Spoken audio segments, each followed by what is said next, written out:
What up, and welcome back to the Cracking Cans Podcast, the podcast where we crack open a cold one and dive into the weird, the haunted, and the straight-up cursed. I'm Mike, joined here by Corey. With an E. With an E, and we are in Paranuary. Closer. Paranuary. Yeah, so we're in that, and we are going to maybe the spookiest place in the United States of America. Definitely up there. It's got to be up there. I don't know what you could really put ahead of it, to be honest. Oh, man. Yeah. So I am uber excited to get into this episode. Before we get into it, this year, which I'm kind of going off the cup, off the what's that? Off the Cusp? Cusp, yeah. Off the cusp. Off the cup. You wearing a cup We're over going there? I always wear a cup. You never know. I don't wear a cup. I wear a jockstrap everywhere. I wear a Support. cup. Well, that makes sense. No jockstrap. Just have the cup There we sitting go. in there. I'll just give you all mine. Yeah. Anyways. All right. So one of the things we want to do in 2026 is we want to be able to bring other podcasts on our show. We want to do more collaboration stuff. We want to get more guests. With that, we kind of need help from people like you. If there are podcasts that you would like us to try and collaborate with, figure something out, do an episode together, shoot us an email, crackingcanscast@gmail.com. And while you're there, you might as well send us a picture of a 5-star review on whatever you're listening to us on, because then I'll just send you free stickers. That's it. That's like, dude, you know how hard it is to get free stuff anymore? I know. I love free stuff. That's all. It takes like 2 minutes to get free stuff. I'll send you free stickers. I'll take free anything. Yeah. Don't care. Free Bigfoot statues. Hell yeah. Oh, yeah. That's what I'm talking about. But yeah, collabs. Hit us with them. Collabs, baby. What's up? You got anything? What's up? I don't got anything. Don't got anything. You're just ready to get right into it. I'm ready to just roll into Trans-Allegheny Lunatic Asylum. Oh, man. Any place that's called a lunatic asylum. I know. The word lunatic being in it is what makes it different than anywhere else. So before we get into that, let's get into the beer. Beer skis. Got a good one today that I'm drinking. And I'm not. Because I'm semi-dry January. Actually, this is the end of January, technically, when this comes out. It's yeah. Yeah, so Yep. you're We're almost... in the last week. Future Mike is almost drunk as a skunk. You know what I'm saying? Yeah. Got beer to catch up on. Yeah. But I like Sprite, too. And that's what I'm sipping on over Sipping here. on that Sprite. Sipping on that Sprite. You know, the problem is I figured out that we're going to be recording more episodes than I think normal in January, because we're a couple episodes ahead. You know, behind the scenes stuff, we're a couple episodes ahead. So I'm going to be not drinking beer well into February releases. Yeah. Yikes. Damn, Past Mike. Man. Good for you, Past Mike. And Future Mike, buckle up, Yeah. boy. We got catching up to do. A whole month's worth. So for the beer, we're diving into, again, one of our recently acclaimed friends of the cast. And by recently acclaimed, I mean I'm putting that into motion right now. Tired Hands Brewing Company out of Ardmore, PA, which is a suburb of Philly. We're drinking Hop Hands, which is American Pale Ale, coming in at 5.5% ABV. Yeah, these guys are phenomenal. Straight up phenomenal. I picked Hop Hands by Tired Hands Brewing Company for this episode because it just fits. The Trans-Allegheny Lunatic Asylum is full of stories about spirits reaching out. People have felt hands brush past them in the halls or have even been scratched. The beer's label even features a bunch of hands reaching out, just like the spirit said to roam the halls of the asylum, reaching for help or to scare. Reaching out, touching me, touching you. Oh. Sweet. Yeah, I had to. I should have went. Sorry. I was going to just keep going before that came out. No way. So let's cheers our Hop Hands and Sprite before we dig into the haunted history of another spooky-ass asylum. Oh, yes. So tell me all about it. Dude, this is good. Yeah. I got 2 stashed away for February. Yeah, you're going to like it. Like, it's very clean, very smooth. Just goes right down the hatch. And it's 5.5%, so, like, you could drink these babies all day. But it's a good, it's a very good pale ale. Nice. I'm excited. I recommend. This is Cast recommended. Cast approved. Yeah. Gets a stamp. Because we're going to be honest. I feel like we can be honest because we've been drinking some really good brews lately. There has been ones that we've had on the cast that I will say will never make another appearance on the cast. Yeah. Not to point out any names or anything, but I agree. Like, I feel like we hype up the beers pretty well. Want to be respectful. It's an art. But still. And to some people, they like them beers. They do like those beers. And for other people, it's like, yikes. And we have a pretty similar palate for the most part. I would say so, yeah. Yeah. Yeah, I want to say we lean a little bit more, like you lean more New England, where I lean West Coast. But I am, like, gravitating. Like, I'm working my way across the country. Yeah. And then since last year, I've really fell in love with, like, the bourbon barrel-aged. Like that 30-year Storm one by Heavy Seas. Oh, yeah. Get in my belly. Yeah, me too. Yeah. Not good. Yeah. Mike drools a lot when he drinks too many of those 11.5ers. Yeah. Here we go. And with that, let's get into the Lunatic Asylum. Let's go there. But before we go there, got a couple sources. We're there. While we're there. Yeah, while we're there. Yeah. While we're there. What? Got some sources. Sources. Got roadunraveled.com, Trans-Allegheny Lunatic Asylum.com. That seems like that would be a solid source for this subject. Might have been the first one I went to be honest. Yeah, I would think so. USGhostAdventures.com and CamperChronicles.com. Ooh, fun. Yeah. Tonight we're diving into another infamous asylum rooted deep in the history of the United States. Last year around this time, we discussed the haunted history of Pennhurst Asylum, located in Spring City, Pennsylvania. If you want to listen to our double feature Pennhurst episodes, that would be episode 25 and 26. Fun fact, the Pennhurst and this episode are one day short of being a year apart. Exactly a year. Damn. Yeah. Came out on the 28th last year, Pennhurst. This will be released on the 27th. That's how we do it. Yep. So let us know what asylum you want us to do next year. Yeah. So today we're going to be talking about the Trans-Allegheny Lunatic Asylum located in the Appalachian Mountains of Weston, West Virginia, which actually predates Pennhurst Asylum, which opened in 1908. Pennhurst, 1908. Pennhurst was 1908. We're going to find out when this opens. Okay. And of course, this is located in the Appalachian Mountains. Yeah. Like, there's some creepy ass stuff goes on in that mountain. Yeah. And just West Virginia. Yeah. Yeah. Just Mountain Mama. Mm-hmm. Take me home. Oh, country road. I'm not going to say Trans-Allegheny Lunatic Asylum every time because that's a lot of words. Yeah, you just did Lunatic Asylum. Which actually, when I was Trans-Allegheny. Messaging Jenny about that, because Jenny's going to be on for part 2, there must be like a little cool like code because she calls it Tala, T-A-L-A. Okay. That's what she kept saying. So that must be like the cool. And to type it out too, that makes sense. Yeah. To not type the whole thing. But I'm thinking that's like, that's like cool. the in crowd does. All right, we better not do that. Yeah. So Trans-Allegheny was the vision of Dr. Thomas Clark Hull, a physician. What? His last name Hull? Hull, like Hull, H-U-L-L. I'm sorry. It's H-U-L-L. It's just like, damn. That's my my accent coming out. That's okay. Yeah. I get it. Dr. Thomas Clark Hull. Hull. A physician and early mental health reformer who became the first superintendent of West Virginia's state asylum system. Hull, dude, I'm stupid. You do you.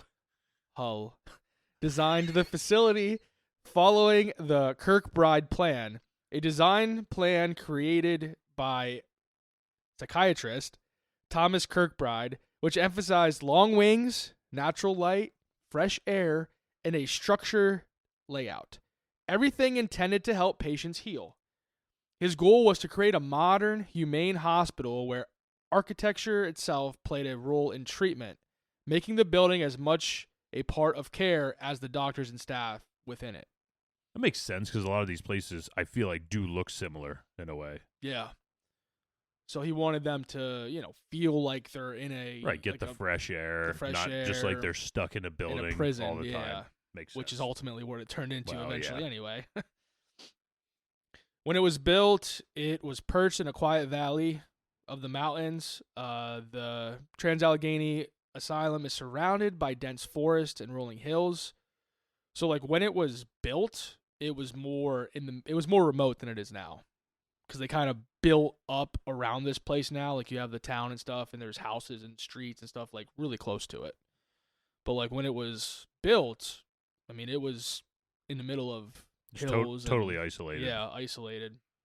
And the goal for this was that the patients were able to look out of the windows and not see the fences, the gates, making it feel like they are on more of a, luxury, peaceful vacation compared to being in a prison, basically.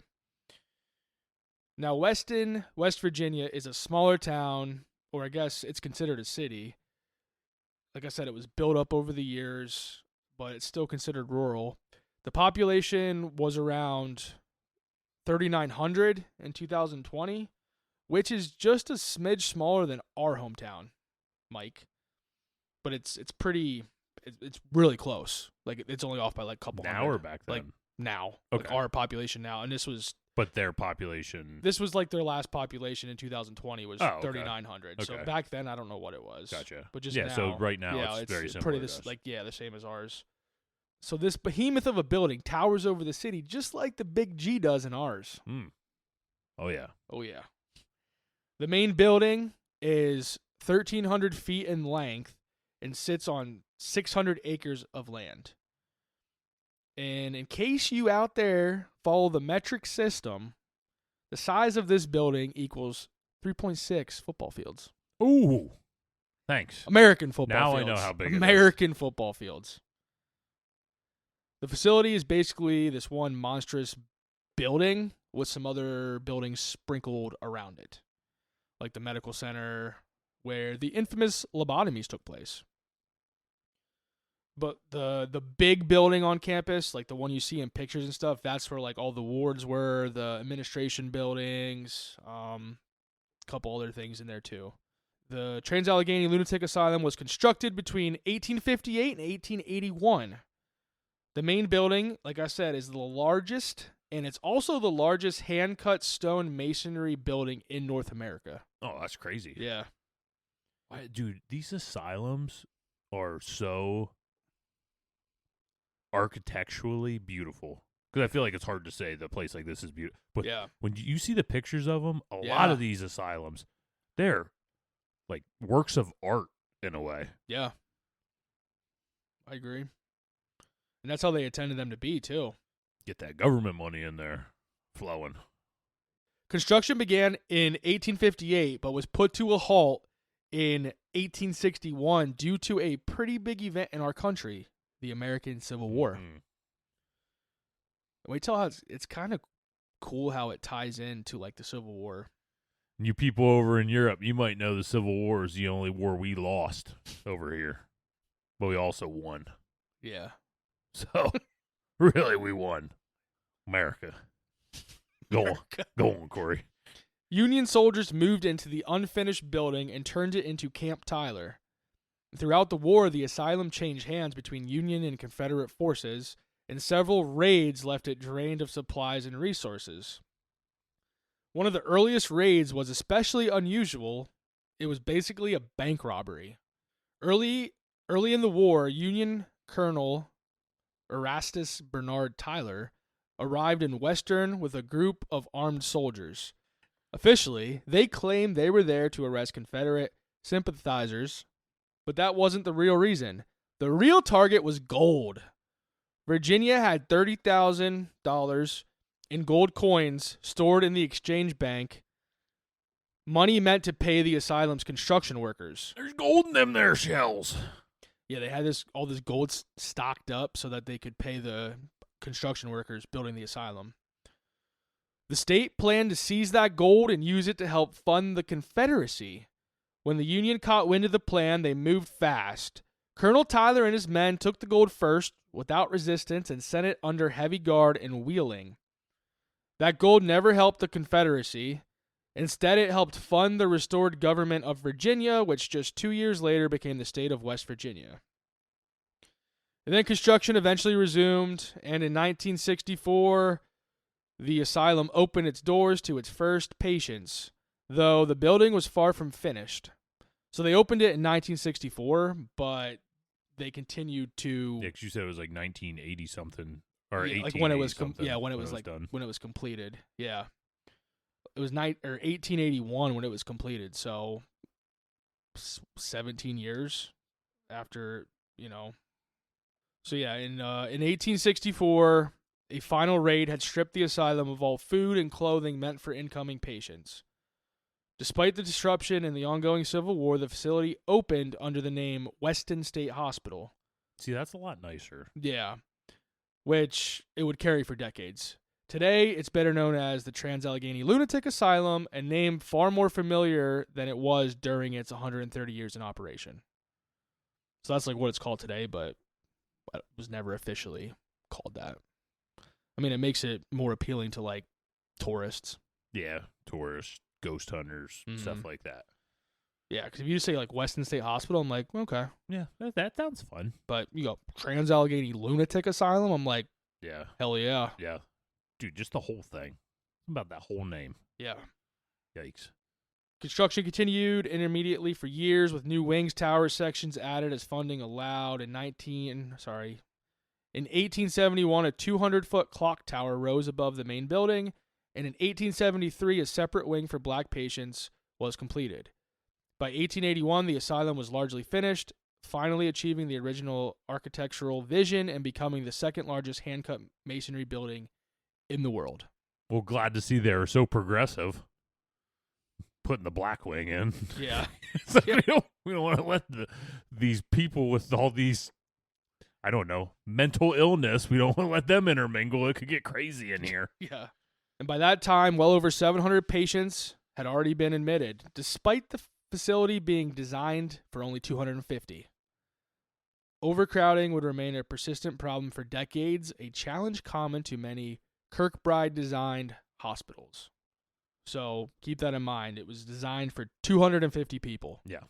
Just like Penhurst. Yeah. Was designed for a low amount of people, and then it didn't take long for shit to hit the fan. It's got to be money, too.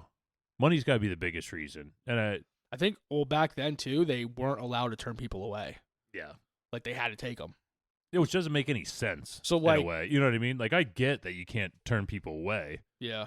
But there should also be a point where it's like, we can't turn you away, but you can't stay here. Yeah. We'll find somewhere else for you to go. Yeah. But this doesn't make any sense. There's nowhere to sleep. I know. They were just dumping people there.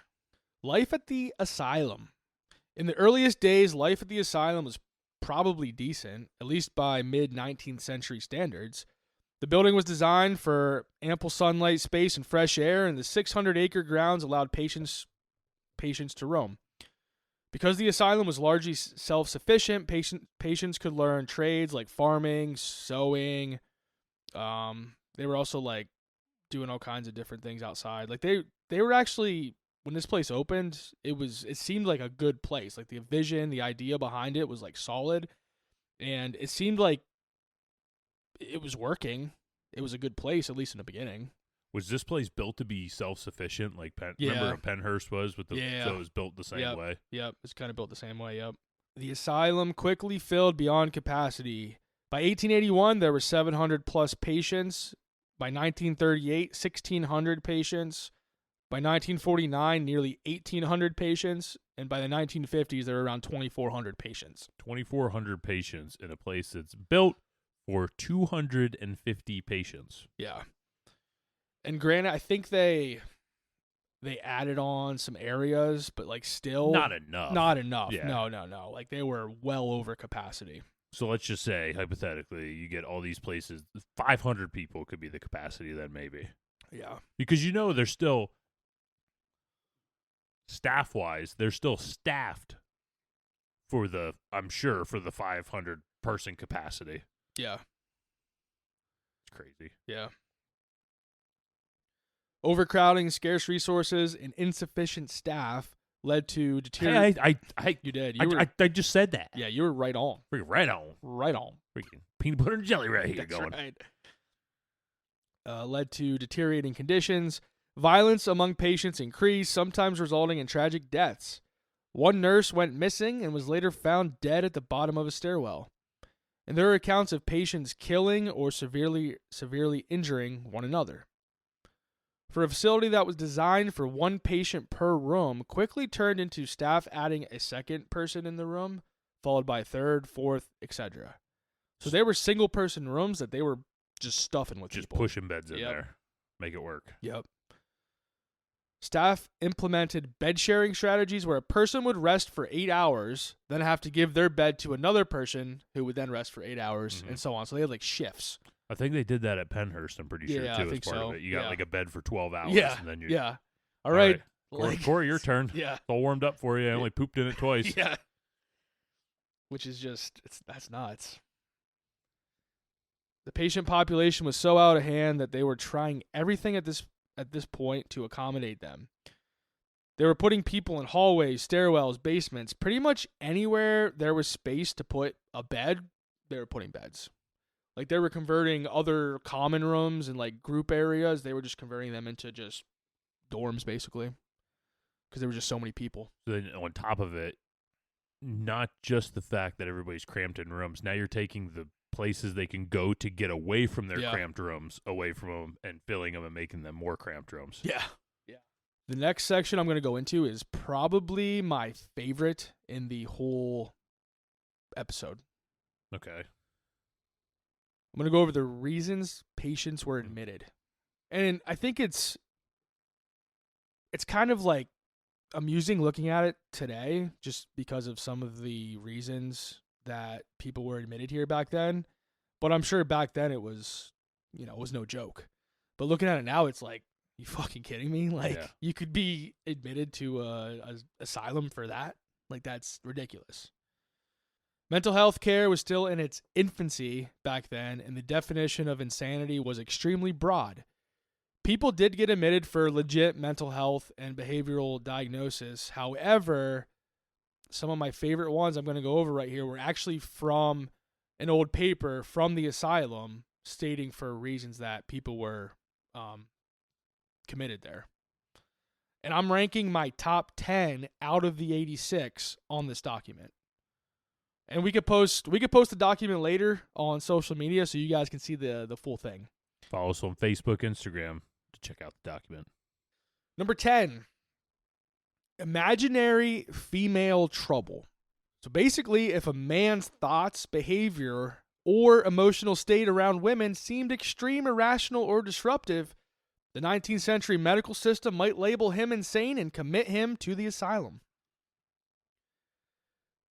Number 9, bad whiskey.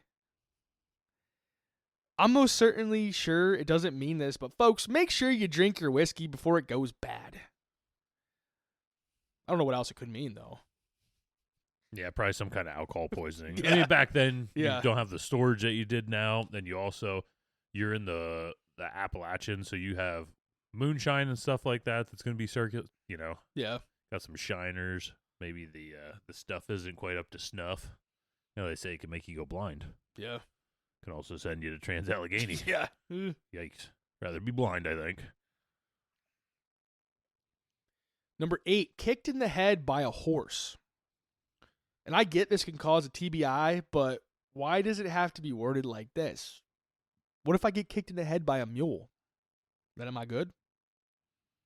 Probably, yeah. That's what I'm thinking. Yeah. It's just kicked in the head by a horse on the paper. Fall in a well, eyes go crossed. Kicked by a horse, straighten right out. Straighten it right out. Number 7, bad habits and political excitement. And these are like, when I go over 2 like that, that's how they're written on the sheet. Yeah. Bad habits and political excitement. Boy, Talk about political excitement Yeah. in the day and age we live in. There'd be people, dude, this place would be Rocking, dude. they'd be stacking people on top of each other. Yikes, man.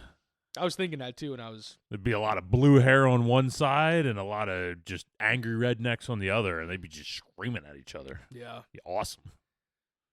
Finally see who wins in the true Yeah. in the true death match of Yeah. political savviness. Number 6, fighting fire. Well, I assume they mean fist fighting fire.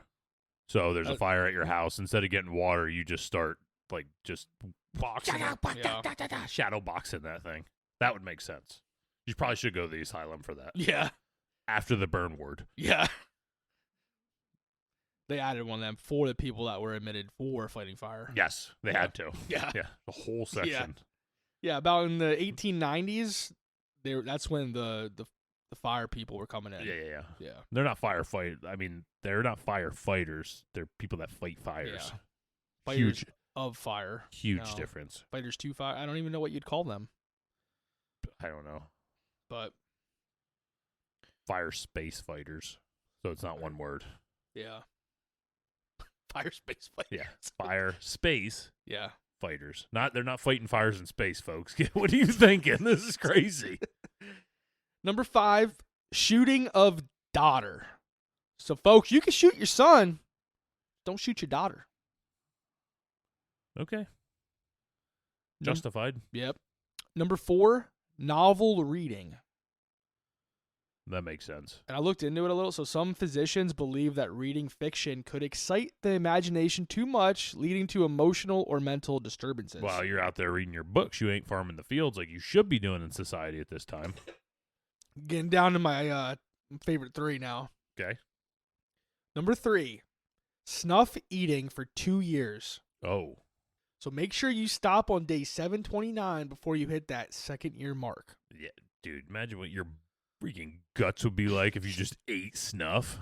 The hell? It's probably healthier back then, though. Yeah, probably still ain't good. No, No. no, it's not good. It's just That's- more- yeah. more natural. That's not good for your mental state to just be hammering that stuff. For 2 years. 2 years. Yeah. Number 2, parents or cousins / marriage of son.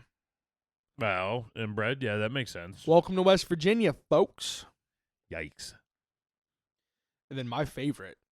You ready? Yeah. Masturbation for 30 years. Straight? It's Dude, take it straight? how you want it. I'm taking it straight. Yow, man. Imagine the blister coming on there. Holy cow. Now you know why that guy's over there fighting fires, dude. You got freaking masturbator in the corner just making fires. Yeah. Thinking of the sticks and just as fast as you can. I wonder if they paired them together in the asylum. Well, very well could be. They probably didn't get along. Maybe they did. They probably had different political beliefs and they were really excited about it. So yeah. they probably did not get along. But he couldn't get too excited. You know what I'm saying? Well, he's already excited. Yeah. Excited as he's going to get. Yeah. And I had way too much fun looking at this list. I had to throw on some honorable mentions. Time of life. Time of It life? just says time of life. Like they're dead? Either that or like don't have too much fun. Oh. Like Like they're having the time of their life. had the time of my life. Yeah. Never felt this way before. Seduction and disappointment. Poor boy, I'd be there. So if you're gonna seduce someone, you better not disappoint them. Listen, Small fry. yikes. If you look over at me and I'm biting my lip at you, prepare to be disappointed. Got me a one-way ticket to the asylum. Yeah. Immortal life. Wow, yeah. Vampires. Yeah. Makes sense. Tobacco and masturbation. Yeah, these folks were obsessed with masturbation back then. These lawmakers and Well, stuff. so are am like, I. Not necessarily for law purposes, but for other purposes. Yeah. Overtaxing mental powers. Saw you do that earlier when you tried to pronounce that word. Ooh. When the lips were going. Some others related to masturbation I just had to throw on here. Masturbation and syphilis. But, yeah, not together. No. Deranged masturbation.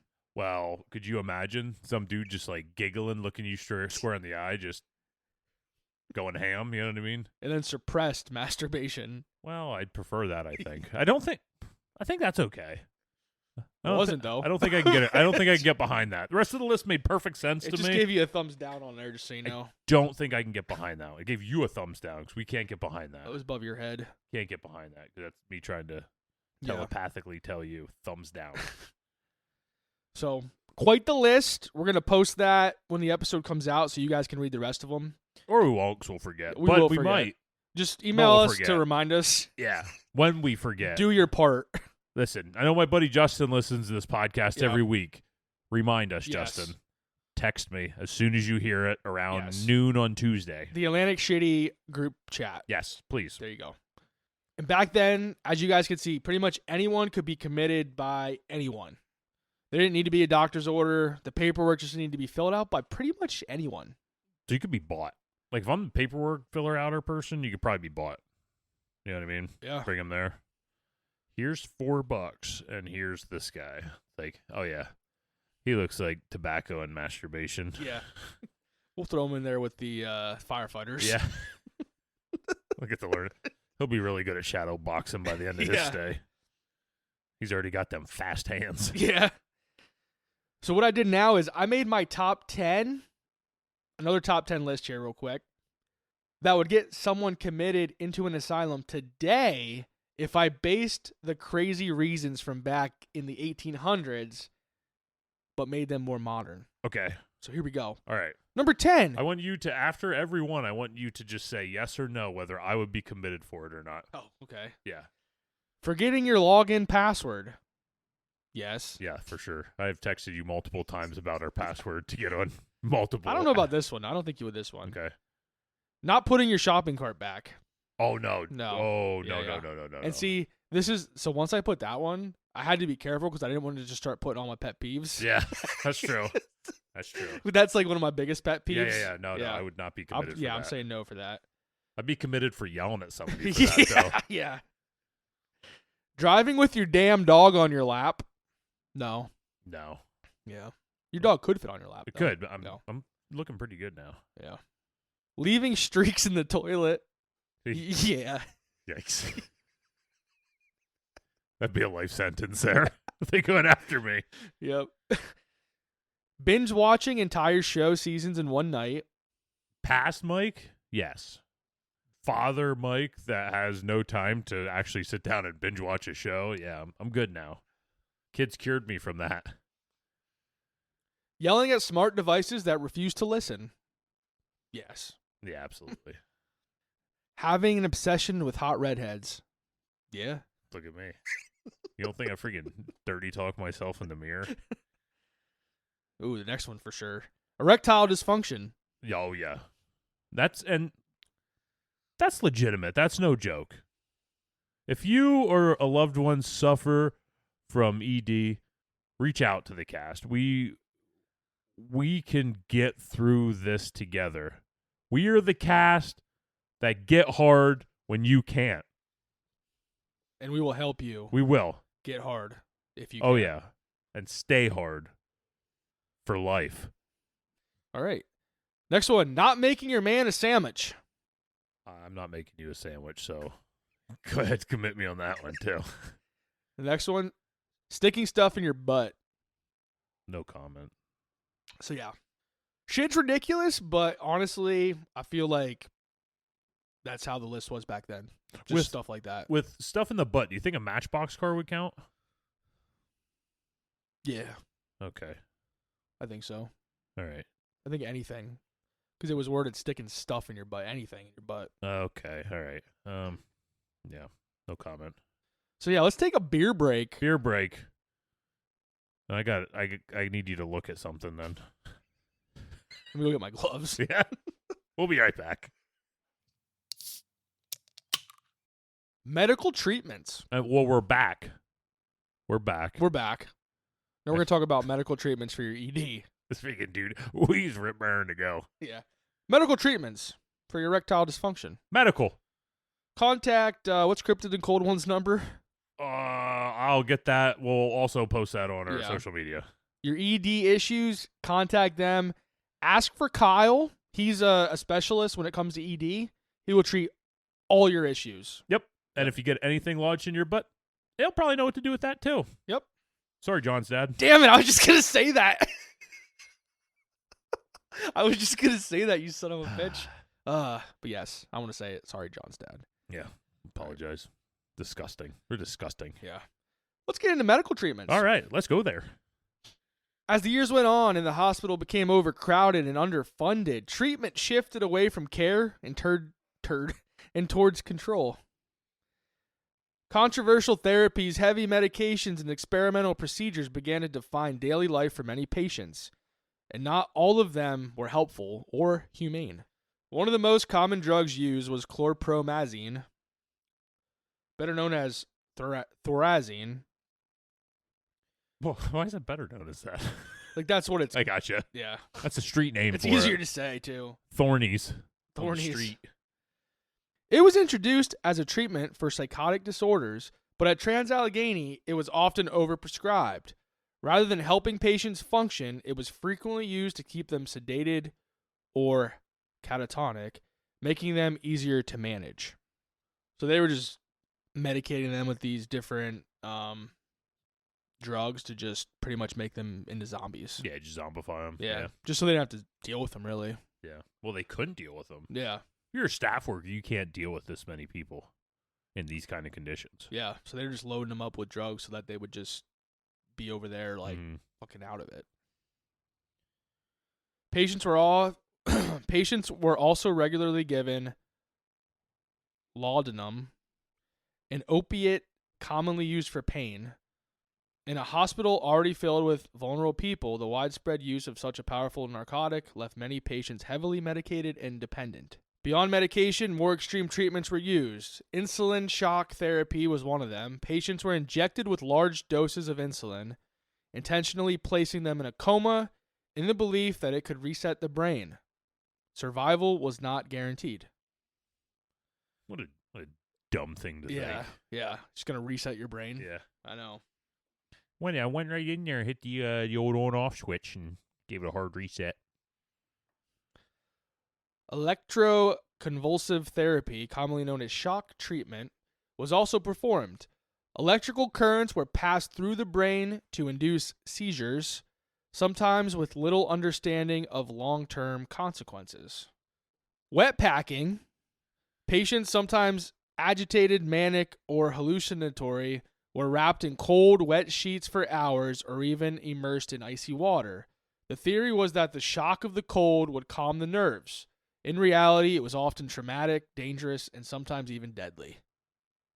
Yeah, you think if you're doing, like, obviously we were going off our list for things that to be committed, but you think there's legitimate people with, like, mental health issues in this place. You know, whether it's like some form of retardation or just some kind of just mentally slow, and you're just taking them and just dunking them in a whole thing of ice. Yeah. Because that'll reset their nerves. Dudes, they probably never take a bath again after that. Yeah. And even just getting wrapped up in like an ice cold blanket for however long. Yeah. Like hypothermia, like what's going on underneath there? Because they're not even able to take care of the people. So it's not that they were going to be put in this water and watched while they're in this cold ice bath. People are left in there for way too long. Oh, yeah. Probably even just forgot about it. It's like, oh, yeah. Shit, I forgot about that exactly. person and they're dead, and then he just buried them out back. Yeah. Yeah. But of all the medical procedures used at Trans-Allegheny, none is more disturbing than the lobotomy. What a weird piece of history that this was normal. A normal occurrence at all these places was to lobotomize people. Yeah. That shows how much we had no idea what went on in the brain. Yeah. It's awful. Lobotomies were used to treat a wide range of mental illnesses by severing connections in the brain's prefrontal cortex. The result was often the loss of personality, emotion, and independence. Patients were left alive, but fundamentally changed. At Trans-Allegheny, patients underwent transorbital lobotomies, more brutally known as ice pick lobotomies. The procedure involved inserting an ice pick-like instrument through the eye socket, pushing it into the brain, and manually disrupting brain tissue. The man who popularized this procedure, Dr. Walter Freeman, personally brought lobotomies to Trans-Allegheny. He charged $25 per patient and performed the procedures in front of audiences, treating them almost like a public demonstration. So this dude was just not only here at Trans-Allegheny, he traveled all around the country just Like doing a lobotomies. circus. Yeah, just Yeah. doing lobotomies. And there's pictures of this guy and just others around just like watching it, like it's like a show. And he's just changing these people's lives like forever. Some of them, I mean, a lot of them didn't make it through it. They died. You're probably better off. Yeah. And this guy earned the nickname the Henry Ford of lobotomies. That's one. I hope they put that on my headstone. Mike, the Henry Ford of... I didn't go anywhere with it. Nothing clicked. No, it didn't. My feet are too cold. That's all I can think about. The Henry Ford of frozen fucking feet. Most patients who underwent lobotomies were permanently altered, unable to care for themselves, stripped of emotion or personality. Many died during the procedure itself. Lobotomies weren't just unsuccessful treatments, they were violent, irreversible interventions that ended lives as people knew them, sometimes literally, sometimes mentally. Looking back at this procedure now is sickening in such a dark time in history. And I feel like this dude, and in my mind, I kind of go both ways with it, but I kind of feel he was somewhat of a con artist when it came to these. However, I also felt like he genuinely believed that lobotomies were a medical breakthrough at the time when mental health care had few options. Like, I feel like in his mind, he believed that he was doing something right, because I feel like he was doing these lobotomies and he's just dipping. So he didn't really get to see how he was altering these people's lives. But I think because that he was just doing these lobotomies and just dipping. It's more of a con artist. Like, he's doing it like as... And maybe not even a con artist, but he is just genuinely in it for the fame of it. Yeah. That's why he wants to travel around and be the center of attention everywhere he goes to perform these. While he's making, I mean, $25 back then was a substantial amount of money. Yeah. So he's just, And the thing, too, the people doing these lobotomies weren't trained as, like, brain surgeons. They were just general physicians doing these lobotomies. Trained by some guy that just showed up there one day and is like, it's this easy. Bang, bang. There you go. See you later. So they had no training of surgical procedures of the brain or anything. Yeah. So that's the part that kind of is like, what the hell? Yeah. So as the asylum declined, conditions inside Trans-Allegheny grew increasingly dangerous. The building was severely overcrowded, the staff were exhausted and outnumbered, and patients were often left to fend for themselves. Violence didn't just come from neglect, it sometimes came from other patients. In one room toward the back of a wing, staff have shared the story of an inmate who was murdered by two others. When an attempt to hang him failed, the men forced his head beneath a bed frame and jumped on it until it was crushed against the floor. He wasn't the only one. Multiple patients were killed by their peers as mental illness, overcrowding, and lack of supervision collided in deadly ways. So, like, I couldn't imagine, like, pinning somebody underneath a bed, like the leg of a bed, and just jumping on it until it went through somebody's head. Yeah. Like, that's fucked up. Isolation was another tool staff relied on, sometimes out of necessity, sometimes out of convenience. Where do you find isolation in this place? I know. In a way, isn't isolation like a reward? Sought after. Yeah. Patients could be sent to solitary confinement for days or even weeks, whether they were truly controllable or not. So again, it's just a way for them not to deal with somebody, whether they needed it or not. You're going here, and I don't have to deal with you now. Mm-hmm. And sometimes they'd probably forget about them. Yeah. There's another infamous story that involves a former boxer who suffered severe brain injuries. He was described as emotionless and occasionally violent. When placed in solitary, he attempted to break free, ripping one heavy metal door off its hinges and leaving deep dents in another. When staff finally opened the cell, he calmly handed the destroyed door to a nurse and quietly returned to his room. So this dude was in solitary and Dude, that's a power move dude, right there. yeah. She comes in and he just like, Here you go. here you go. Yep. I'm going back to my bed now. Yeah. It's like, yes, sir, you are. Yeah. Like, holy shit. While some patients eventually left the asylum, many never did. When a patient died, staff would contact their family, but in countless cases, no one ever came. Those who were unclaimed were stripped of their names and given only a number. They were buried in the asylum cemetery beneath simple markers that listed nothing but that identification number. Over time, even those markers disappeared. Many headstones were removed or reused, and today there is almost no way to know who is buried there or where. Every patient was buried on the grounds, none were cremated, leaving the land itself as a final resting place for thousands of forgotten individuals. There's no official death count for Trans-Allegheny Lunatic Asylum because records were incomplete and many patients were buried in numbered, unmarked graves. What we do know is that several thousand people are buried on the grounds, and historians believe thousands more died inside.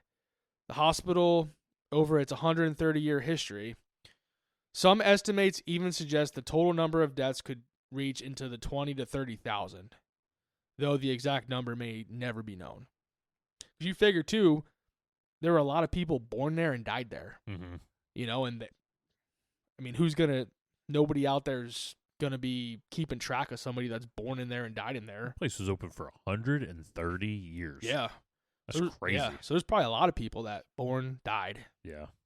Because I'm sure there was all kinds of rape and all kinds of just awful shit going on there. Mm-hmm. You know what I mean? So 20 to 30,000 people, though. Like, that's... And they're all buried, too. Like, they didn't cremate anybody. They're all buried. Yeah. 20 to 30,000 people buried there. That's insane. Is Trans-Allegheny haunted? Nope. All right. See you guys next week. Another exciting episode. Given the amount of suffering, neglect, and desperation that once filled its walls, it's no surprise that Trans-Allegheny Lunatic Asylum has earned a reputation for being extremely active paranormally. Stories of ghosts aren't just rumored here, they're part of the building's identity. And while the asylum offers overnight investigations for those hoping to encounter something after dark, you don't need to be there at night to feel like you're not alone.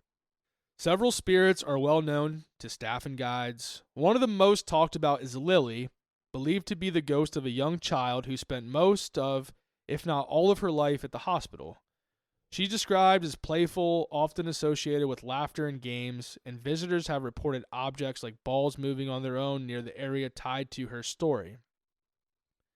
Another frequently mentioned presence is Dean, the patient who was killed in a brutal attack involving the bed frame. Guides say his spirit is often sensed in the room where he died, as if he truly never left the place where his life ended.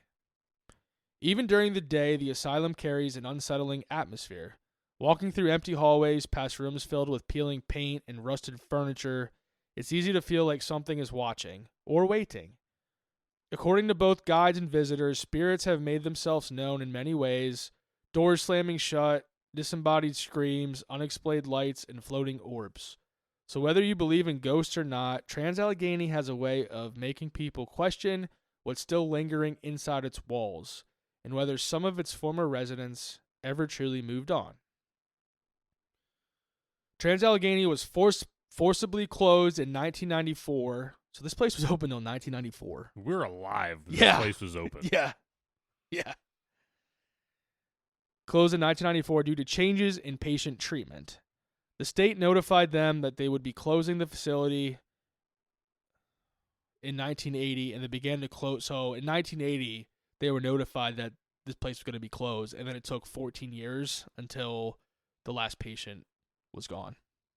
And then after that, the building was padlocked and left to the elements. And the hospital was bought at auction for $1.5 million by a West Virginia businessman, Joe Jordan, in 2007, and he has spent over $1 million restoring portions of the building to how it would have looked in the early 1900s. That's cool. Yeah. Which, I don't know, I feel like $1.5 million for that entire property is not a ton. Not to get not the a 600 lot. acres and everything. with Yeah. it. It's not bad at all. No. So that's what I got for the Trans-Allegheny Lunatic Asylum. Trans-Allegheny Lunatic Asylum. When we going? After we do Pennhurst. Okay. All right. After we do Brian's Neighbors. Yeah. So- Yeah. Sweet. So what do you think? I mean, place has a lot of history. A lot of awful, awful, terrible history. A lot of negative energy over the course of 130 years to be trapped within the walls of a building. Yeah. So what do I think? I don't really know. You think this place is haunted? I would say that me being me and not believing too much in the paranormal, I would have to say if there's a place out there that is haunted, this would have all the qualities of that place. Yeah. Just like Pennhurst. You know, it just has everything. Trauma, death, just nothing but negative energy trapped within these walls. People just hardly ever got to leave these walls of this building. Yeah. And all the people, I mean, they were all buried there after they died, so like they're still Unmarked graves, yeah, unfinished business. Who knows? stuck there Yeah. forever. So yeah, I mean, if I would have to say, if I would have to give it 2 thumbs up, 2 thumbs down, or 1 and 1, I would give this place 2 thumbs up. I think Yeah. there's going to I be feel like something you there. have to. I would too. Even if it but would just be a breeding ground for some kind of negative energy through the years to just be able to lurk. yeah. So yeah, I think it's haunted. Maybe. We're gonna find out when we talk to Jenny. We are. So, this is part 1 of this episode. Like we did last year for Pennhurst, we have Jenny coming back on the show, and Jenny is going to tell us about her experience going to Trans-Allegheny. Because she's been there a couple times too. And this isn't going to be a normal Tuesday release. We got this one on Tuesday. Jenny's coming at you in 2 days on Thursday for part 2. Boom. Double dipping this week. That's a first. For That's the a cast. first. That's a first. So yeah, make sure you tune in. It's going to be a lot of fun interviewing her. Make sure you tell us what asylum you want Corey to do next January. That's right. We got a whole country full of them. So I got an idea for what I want you to do next January. But we'll just leave it at that. Yeah, we got to get there first. We got to get there first. So, with that, thank you for joining us. Make sure to leave us a 5-star review on whatever you're listening to us on. Facebook, Instagram, YouTube, and the old TikTok. Yep, give us a follow. Keep up to date on everything going on. Oh, did I say the wrong thing there? Well, yeah, you did, but that works too. Yeah, follow us on those. Give us a 5-star review on those. Yeah, 5-star. Yeah, that's fine too. Do whatever. People do whatever you want. Yeah. That's what fucking Corey does every week, whatever the hell he wants. So you guys might as well do the same thing. That's right. Thanks for joining us. I'm Crack Daddy Mike. I am OUT. I'm the BK Corey. That's Burger King, or some say the butt crack, whichever you like. We all say the butt crack. Mike's Only dumb. you say Mike's Burger King. Corey's stupid. Corey's stupid. Corey's stupid. D-U-M-B. Corey's stupid. Corey's stupid. It's spelled D-U-M-M. D-U-M-M.